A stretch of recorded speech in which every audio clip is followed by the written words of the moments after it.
catch up with our friend Jason Cole here in a minute and get his thoughts on that. You know what? I'm going to ask him about Carson Wentz here and him working with Jon Gruden. I kind of posted the other day that I had a conversation with Jon Gruden, and Jon Gruden said that he had to go to a place where a coach kicked his ass, like Doug Peterson, or someplace like Pete Carroll. John thinks he potentially lands in a place like Seattle, not Green Bay. Green Bay's not going to kick. Matt LaFleur's not going to kick his ass. And I wonder what people, especially in the media, think about quarterbacks like Derek Carr. Jon Gruden was in New Orleans last week, helping install the offensive game plan for New Orleans. I mean, I wonder what folks have to, think about Jon Gruden here. So we're going to catch up with our friend Jason Cole here in a second here. I love that 17 team. They won 22 teams. Nice, but let me bring in my friend Jason Cole. By the way, don't forget his book right here.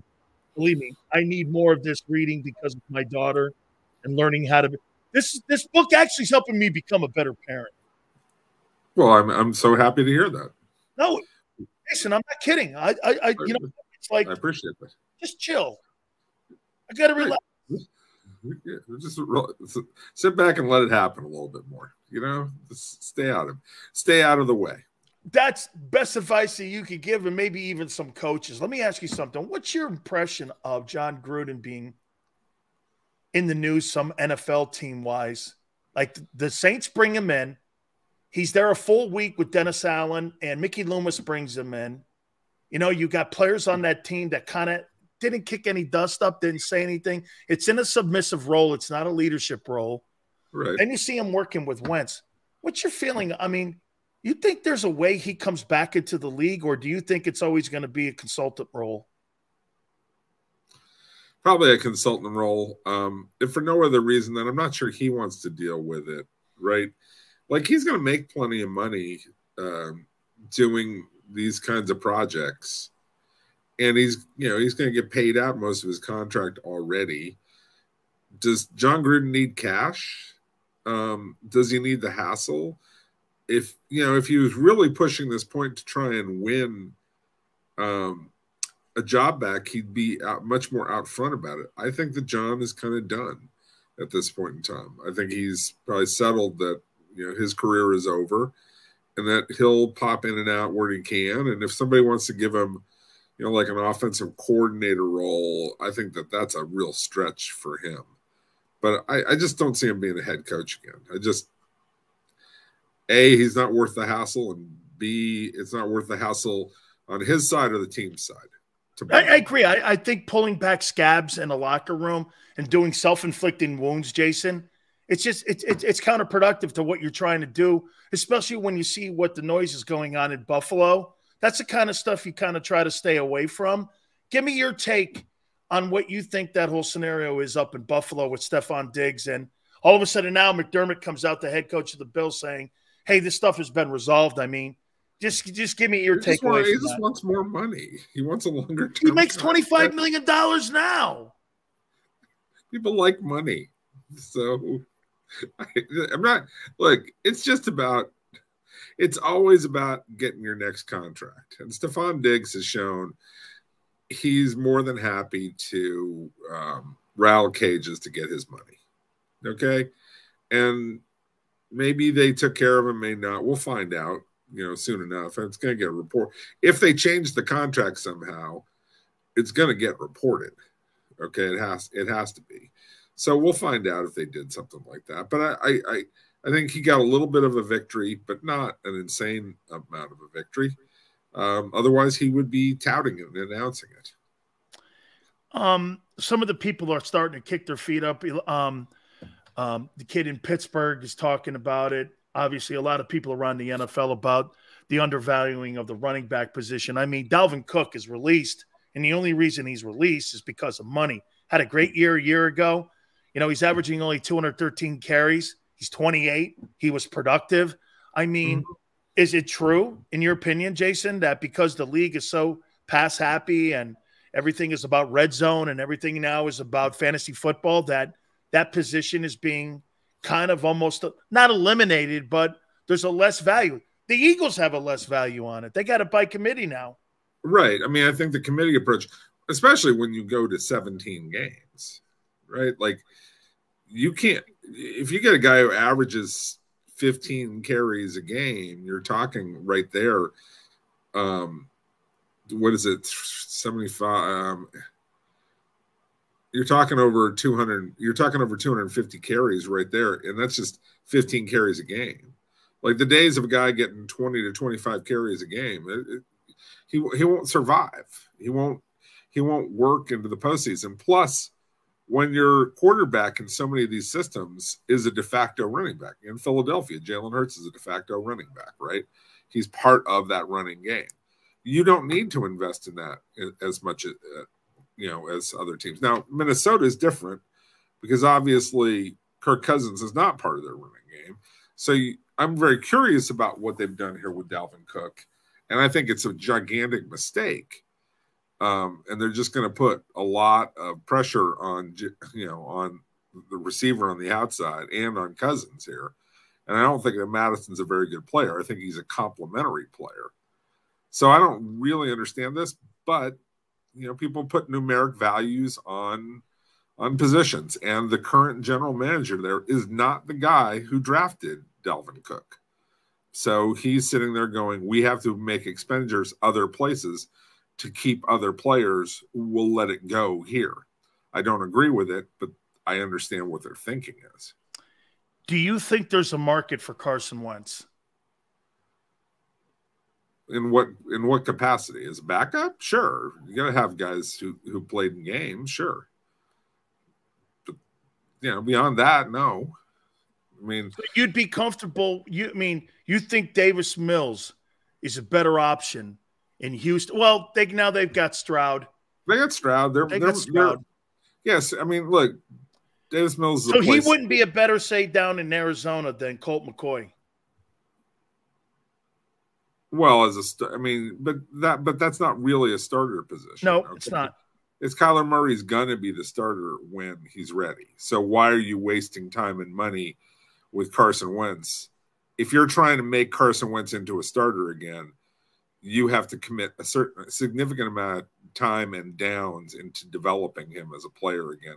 And all of that evaporates as soon as Kyler Murray's ready. So I don't understand why you're doing that. Like, I think the best thing that could ever happen to Carson Wentz is that he has this crash moment where he's no longer a starter and he takes the time to assess where his career is and why he, is not succeeding, and get to a place where there's a really good quarterback coach. Like, if you could end up in Kansas City, that would be the perfect place for you because you can, sit there and watch and learn from really good coaches about how to play the position. That's what happened with Nick Foles. He resuscitated his career by going back to play with Kansas City, and they went on to Philly and had a great run, and kept his career going. Jason, I heard the nicest backhand in a way by a teammate for another player this week that you could ever have in a kind way. George Kittle comes out and says, look, Trey Lance is a starter. It's just not here because that's Purdy's job. I mean, then you hear Trent Williams talking the other day going, hey, I like the fact the kid kind of rolls off his back, the negativity and this and that.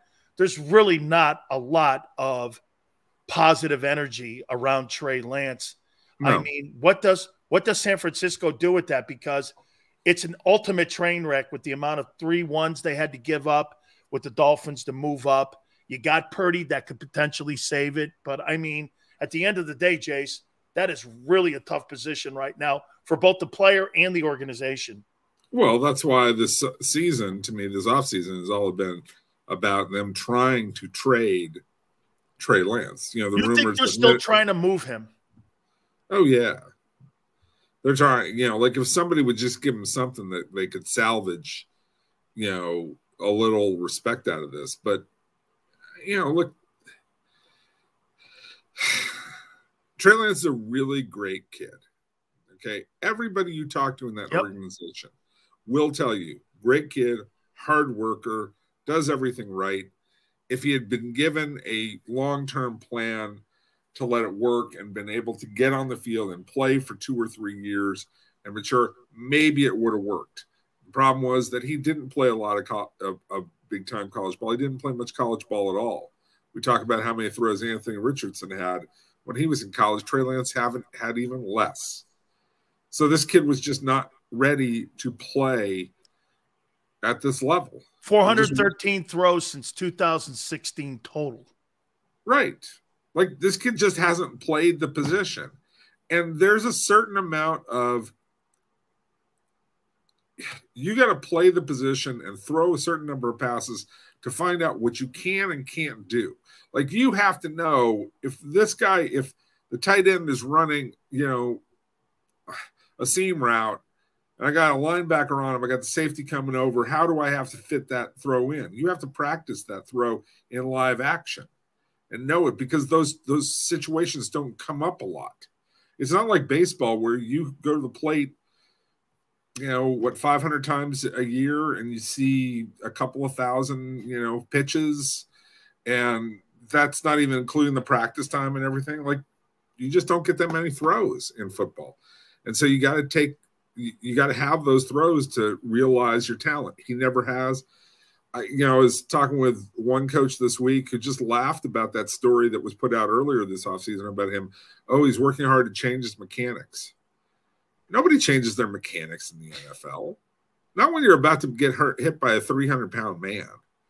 Like, I always go back to Tiger Woods, his first year on the PGA Tour, spent an entire year changing his golf swing. It took him a year to change a golf swing. There's no 300-pound guy like breathing down his neck, trying to kill him. All right. You revert to how you've always played when you're in that live situation. Tim Tebow, he could never change his mechanics. I mean, come on, stop it with this kind of stuff. They've tried.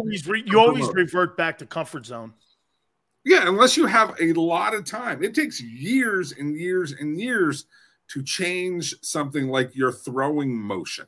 It just doesn't happen overnight. So to me, that story was another effort by the 49ers to say, oh, look, he's doing all these things.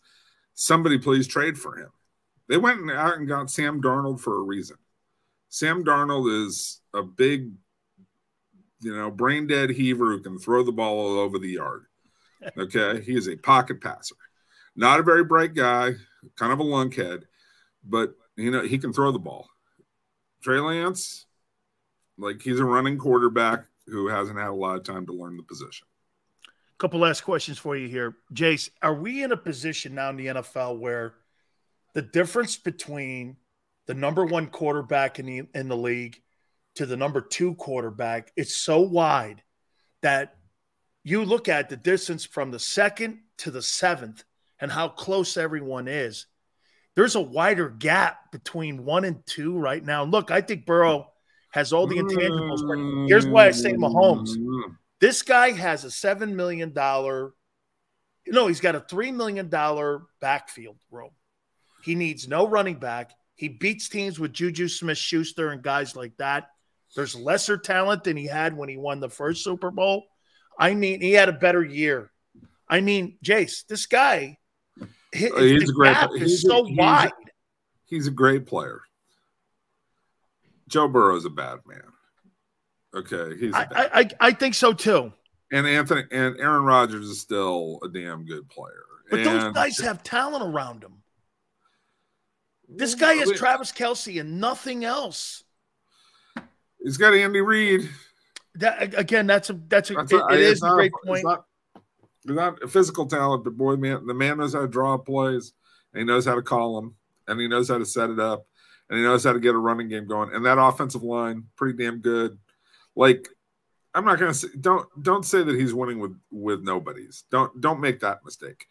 Did they let Tyreek Hill go and do a magnificent job of replacing him? Absolutely. Give him a lot of credit. But those guys weren't just schmucks who were around him, okay? They were a plethora of good players with a great offensive mind. And yes, Is Patrick Mahomes the best quarterback in the league?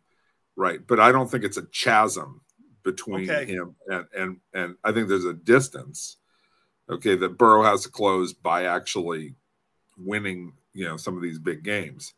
But Joe Burrow is a bad man. And again, Josh Allen can do a lot of things, and Justin Herbert isn't far behind, and Aaron Rodgers, all these guys that we talk about. There's a lot of talent at quarterback right now. Final question for you, Jason. So Bill Belichick, if they don't make it to the postseason, this will be the 4th year that they don't get back to the playoffs. And I'm just wondering, has your opinion of him changed in any way and how you – I mean, like, if you had to win a 60-minute football game, would you take Walsh or would you take Belichick? Or would you take Joe Gibbs? Or would you – like, Belichick. I'd take Gibbs over Belichick. No, I wouldn't agree with that. Really? So your opinion hasn't changed the Bill? No, it's always about – look, I have a lot of respect for Gibbs because Gibbs is the only coach in NFL history who made the quarterback a replaceable part. That is absolutely true. Absolutely. 3 different guys won Super Bowls. Right. But he also did it at a time when the talent level at that position wasn't necessarily as high. Right. Those guys never went anywhere else and did anything anywhere else. Right. And the rest of the league, Montana was there and some other guys, but it wasn't quite as deep as it is right now. That's how I look at it. I just think Belichick, I still have a really high opinion of Belichick, but look, it's like anything. Coaches are 20% of the equation. The players are 80% of the equation. And don't ever forget that. The greatest coach in the world can't draw up plays if he doesn't have players who can execute the plays and can change the X's and O's of the play. So, right? So Jace, do you think he just got too consumed with running the entire organization instead of just being a coach that he is? And that, again, now he's personnel. Last year he's doing offensive coaching. He's doing defensive coaching. I mean, it sounds like you thin yourself. It worked for him for 20 years. Well, he wasn't the offensive coordinator with Brady. No, but he ran the personnel. He did. And he was involved in those offensive coaching meetings. Don't think that he wasn't in those meetings. He'd sit down with Brady and go over the game plan, and he was part of that. Trust me. Like, Belichick is one of the best 3 or 4 to ever do it. Along with guys like Paul Brown and again, the Knowles of the world, the Gibbs of the world, the Walshes. He's in that the highest level you possibly can be, and he's going to. You think Andy Reid is in that conversation? No, not quite. He's not quite there. I mean, he didn't win. He's won 2 Super Bowls. He's a damn good coach. He didn't win. Shula is probably. I would take. Who would your 5 coaches? Who would your 5 coaches be?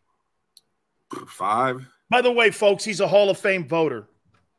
5. The 5 most important coaches, and not most important. The 5 best coaches in the history of the league: Gibbs, Belichick, Walsh. Guy gets tough. Gibbs, Belichick, Walsh. You're Mount Rushmore. It's got to be Paul Brown. And then I'll go Lombardi over Knoll and Landry and Shula and Reed. So you think Andy's a top 10 guy then? Andy's in top 10, yeah. That's a murderer's row. Oh, no. I mean, you got Gibbs, Belichick, Walsh, Brown, and Lombardi as your 5 guys. And I didn't mention Hallis, but Hallis coached mostly in a different age. In 3 different stints, right? Yeah, well, but I mean, still a great coach. I mean, Hallis coached at a time when we're talking 35-man, 40-man rosters. Not the same thing. Absolutely. As the game got more complex. Hallis wasn't quite the same. I didn't even get into John Madden, right? Like highest win percentage in the history of the league. Yeah, like there are some guys who are out there who are phenomenal minds. I would say that the greatest offensive mind is Walsh, and then you have Gibbs, who, you know, obviously ripped off a lot of stuff from Coryell and Gilman. But what do you put Nolan there? Noel is right on the edge of the top 5. He's, you know, and he look, don't mistake it. He was a personnel guy too. Right. He made final decisions on who they took. Yeah. Like he's the guy who they had to clear it with when Dick Haley and Bill Nunn and those guys, you know, said, here's the players, the final choice came down to Noel.